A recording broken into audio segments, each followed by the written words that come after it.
Merhaba Richfluencer ailesi. Bugünkü videomda bana sürekli olarak sorduğunuz sorunun cevabını vermek için buradayım. Hocam, sizce panik yapmalı mıyız? Ne olacak bu borsa, piyasalar düştü, bir şeyler değişiyor. Siz bu durumdan ne okuyorsunuz? Hadi gelin diğer arkadaşlarıma yazdığım cevabı bugün bir video ile size nedenleriyle birlikte sıralayayım. Sizlere bunun neden panik yaratmaya gerektirecek bir şey olmadığını anlatmak istiyorum. Aslına bakarsanız bu gördüğünüz ve yaşadığımız süreç aslında çok kısa vadeli bir yansıma. Ama asıl büyük değişim çok daha uzun vadede ve çok daha derinlerde. Hocam ne yaptın? Sen de ölümü gösterip sıtmaya mı razı edeceksin beni diye düşünmeyin. Bizleri bu hayatta kurtaracak tek şey ne biliyor musunuz? Gerçek bilgi. Her zaman sade ve sadece gerçek bilginin arkasından koşturun. Bunun için de lütfen finansal bilgileri doğru okumayı öğrenin. Evet, bu videoda size önümüzdeki 10 yıl içerisinde neler olacağını ve borsada neler yaşanacağını anlatacağım. Ama öncesinde videolarımı beğenmeyi, yorum yapmayı ve kanalıma abone olmayı da unutmayın. Şimdi ben Fulya olarak önümüzdeki 10 yılı sadece finansal bir analiz olarak görmüyorum. Bu hepimizin topyekün olarak yaşayacağı büyük bir dönüşüm. Çünkü aslında şu an belki dünyanın göreceği en büyük yeniden servet dağılımı dönemindeyiz. Çocuklarımız belki de bizim bile hiç tahmin etmeyeceğimiz bir dünyada yaşıyor olacaklar. Size bugün bu dönüşümün nedenleriyle anlatmak istiyorum. Sonra da bu dönüşümü kendi yatırımlarınıza nasıl adapte edebilirsiniz onu da konuşalım. Bugün haberlere baktığınızda ya da dünyayı bir nebze bile takip ediyorsanız hep kulağınıza çalınıyor. İşte ABD dünyadaki ticaret ortaklarına kotalar uyguladı. İşte Çin'le zıtlaştılar. Küresel bir ticaret savaşı ortada geziyor. Bu aslında bir sahne, bir perde olarak düşünün, bir tiyatro oyunu olarak düşünün. Bu aslında daha ilk perdesi. Şöyle kabaca önümüzde sürecek 10 yıl ve üzerindeki dönemde dünyadaki ticaret savaşlarının aynı şekilde devam edeceğini düşünüyorum. Tabi burada otomatik olarak güçler yeniden dengelenecek ve Amerika yeniden eski gücüne kavuşacak gibi öngörülerim var. Şu önümüzdeki ticaret savaşını şöyle kabaca 3 tane aşamaya bölsek, şu an oynanılan birinci perdede gümrük tarifelerinin artması, küresel piyasaların paniklemesi ve doğal olarak globalizasyonun çöküşü var değil mi? Şöyle kabaca bir bakalım ya, bu ilk sahne dediğimiz bu küresel ticaret savaşlarının ana kaynağı nereden başladı? Özellikle son 30 yılda Çin sinsi dünya üretiminin büyük bir kısmını ele geçirdi. 2000'lerde böyle %5'lerde falan olan Çin'in dünya ekonomi üzerindeki etkisi 2023'lere geldiğimizde %20'leri falan buldu. Dünya üretiminin büyük bir kısmının Çin'de gerçekleştiriyor olması kulağa sadece finansal anlamda, ekonomik anlamda aslında büyük bir güç olduğu, tedarik zinciri anlamında büyük bir güç olduğu hissi verse de aynı zamanda stratejik anlamda da çok büyük anlamlar taşıyor. Gerçekten böyle baktığınızda bir globalleşme var. Başında Amerika var. Anti global ve anti demokratik Çin var ve Çin'in başındaki bu Komünist Partisi, ki komünistlikle de alakaları yok adamların, bayağı devlet yiyenler. Bunlar öyle bir güç haline geldiler ki Amerika ile karşı karşıya durdular. Amerika'nın birçok tedarik zincirindeki en büyük etki Çin'e ait olduğu için AB buna karşı ne kadar, yani Avrupa Birliği ne kadar direnç de gösterse hiçbiri Çin'in bu hızlı yükselişi ve gövde gösterisiyle baş edemez hale geldi. Her zaman söylediğim gibi üretim dünyanın en önemli silahı. Şimdi dünya üretiminin büyük bir kısmının Çin'de gerçekleşiyor olması az önce size ifade ettiğim gibi tek başına ekonomik bir anlam taşımıyor. Aynı zamanda da çok büyük bir stratejik güç anlamına geliyor. Batı dünyası ABD'nin etkisi altında Çin'deki bu büyümeye ne kadar direnmeye de çalışsa o kadar çok ekonomisiyle iç içe geçmiş durumda ki ister istemez yine istediği mücadeleyi veremiyor Çin'le. Bu da neye neden oluyor? Aslında Amerika'nın, yani global ekonominin dünyada yavaş yavaş çöküşüne neden oluyor. Yani kabaca bu etiketlerde gördüğünüz Made in China yazısı sadece bir üretim kalitesi ya da bir yerde üretilmiş anlamını taşımıyor arkadaşlar. Bu artık ABD hegemonyasının dünyada var olmadığını, zayıfladığı anlamını taşıyor. Aynı güçlü bir silah gibi Çin bunu elinde tutuyor. Peki o zaman sorunuzu duyuyorum. Tamam, Çin güçleniyor. ABD hegemonyasını kaybediyor. Globalizasyon yani küreselleşme gittikçe azalıyor. Şu an ABD ne yaptı? Tarifeler uyguladı. Kendi şeye bakmadan, yani bu benim müttefikim bile bakmadan tarifeler uyguladı. Ne oldu sonunda? Diğer müttefikleri geldi. Ya bize neden tarife uyguluyorsun diye onun ayağına geldi. Yani orada bir aslında ne var? Küresel bağlarda ciddi bir kopuş yaşandı, değil mi? O zaman sizden şöyle bir soru beklerim.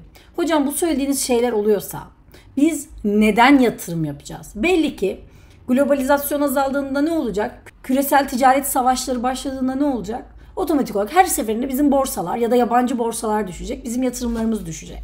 Biz neden o zaman uzun vadeli portföy tutuyoruz? İşte aslında bugün konuşmamız gereken konu temelde bu. Bu süreç olması gereken gibi gidiyor. Yani genel olarak ticaret savaşlarının başladığı dönemde kafamda şöyle bir 3 perde vardı.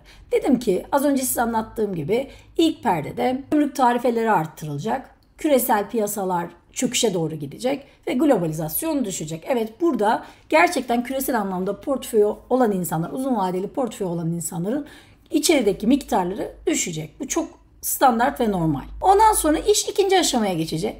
ABD müttefiklerini tekrar belirleyecek. Çünkü insanlar onun yanına gidecekler. Kardeşim bize böyle kotalar uygulama, bizim ticaretimizi ve ekonomik istikrarımızı bozma diyecekler. Ve yeniden burada anlaşmalar yapılacak. Ve burada tabii ki Çin hala direniyor tarafta olacak. Bu da bilinen bir şey. Şimdi bu neye neden olacak aslında? İlk gümrük tarifelerinin uygulanmasıyla kopan buradaki globalizasyon yeniden olur mu kardeşim gel sana ben tarife mi uygularım bir şekilde hallederizle aslında yeniden daha güçlü bağa dönecek. Burada tek dışlanacak kişi yine Çin olarak ortada kalacak. Burada da şöyle de bir teknik sorun var. Şimdi baktığınızda Amerika'nın başındaki en büyük sorun demokrasi.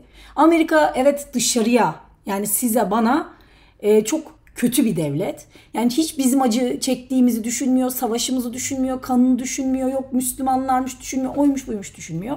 Kendi sınırlarının dışındaki her insana zulmedebilen ama kendi sınırlarının içini de inanılmaz derecede değer veren bir yönetim. Şimdi baktığınızda Amerika gerçekten demokrasiyle yönetiliyor. %100 onlarda da her şey muhteşem diyemezsiniz. Ama şunu da diyemezsiniz. Amerika'da gerçekten Amerika'yı yöneten kişiler orada yaşayan insanların mutluluğuyla birebir ilgileniyorlar. Yani mutlu olup olmaması onlar için çok önemli. Amerika baktığınızda dünyanın en büyük harcamalarını yapan ülke. Yani lokomotif bir ülke. O yüzden de kendi içerisinde de yani iç piyasası da çok güçlü olan bir ülke. Dolar dünyanın rezerv para birimi. Daha 2. Dünya Savaşı'ndan bugüne kadar gelen süreçte artık petrol dahi yani bütün kritik dünyadaki stratejik malzemeler dahi hepsi dolarla satılıyor. Yani doların bir de dünyadaki belirli bir gücü var. Demokratik de ne yapıyor otomatik olarak? Sistem ister istemez Çin'i tercih edeceğini ABD'yi tercih etmeye doğru eğiliyor.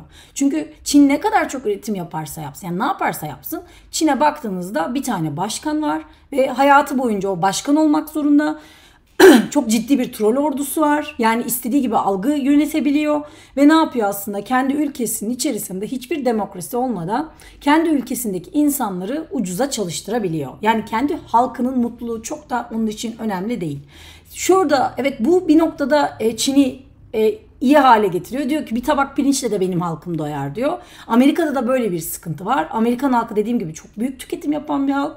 Özgürce tüketimini yapamadığında asla o başkanı bir daha seçmez ya da iç çatışma bile çıkarabilir. Çünkü keyfine ve mutluluğuna çok düşkün. Ama tabii burada böyle genel olarak size bunları anlatırken kopuk kopuk geliyor da olsa aslında şöyle bakmanız lazım. Diğer ülkeler eğer dünyada bir lider olacaksa, bir globalizasyonun bir yani bu sermayenin ayakta durması, güçlenmesi, dünyadaki bu verimlilik ve teknoloji artışlarıyla beraber servetin yine aynı insanlarda kalmasını hedefleyen kişiler bir araya geldiklerinde çoğunun istemeyeceği şey antidemokratik bir ülkenin bu liderliği sürdürmesi olacaktır. Ben çok isterdim ki ABD gibi teknolojiyi üstlenen, üretim ağırlıklı, bu amacı ülkesindeki insanları mutlu etmek, onları refah içinde yaşamak isteyen bir ideolojinin aslında dünyada da bunu yaratmaya çalışması. Böyle olsaydı gerçekten Amerika kahraman bir ülke olabilirdi. Çin'de de o da aynı şekilde. Çin dünyaya karşı çok iyi. Baktığınızda teknolojik gelişmeleri ihraç ediyor. Elinden geldiğince herkesle ilişkilerini iyi tutmaya çalışıyor. Ama o da kendi ülkesinin içindeki insanlara antidemokratik yollarla aslında onları 7/24 bir şey gibi sürekli onları izliyor. Peki ilk iki perdeyi anlattık ve bu perdelere dedik ki aslında ilkinde gerçekten şey düşecek. Globalizasyonu düştüğü için yatırımdaki paralarınız miktarı düşecek. Yani portföy değeriniz düşecek. Peki sonra ne olacak? Sonra tekrar bir araya gelecekler ve eskiye göre dostluklar biraz daha pekişmeye başlayacak. Herkes ister istemez Batı ve ABD diyecek ki Batı olmadan olmaz, tek başına olmaz. Avrupa Birliği de diyecek ki evet gerçekten Çin'in dünyada küresel güç olması bizim de gücümüzü sınırlıyor. Çünkü ABD burada zora düşüyor diyecek. Ve burada bir işbirliği yapıldığında direkt olarak ortaya şöyle bir manzara çıkacak. Aslında eskiden bile var olmayan globalizasyon ABD tarafında daha da güçlü bir şekilde tekrar geri dönecek. ABD ve dolar tarafında bir tarafı tutmuyorum. Yani Çin daha iyi ABD'yi tutmuyorum. Ama tek tuttuğum bir taraf var. Demokrasi. Yani Çin'deki en büyük sorunun demokrasilerin olmaması olduğunu düşünüyorum. Keşke Çin'de demokratik anlamda kendini geliştirebilse ve özgür birey ifadeleri olan bir kendilerine ülke kurabilseler. Bu sefer de desek ki artık Amerika'nın zulmünden kurtulalım. Çin daha insancıl diyebilsek.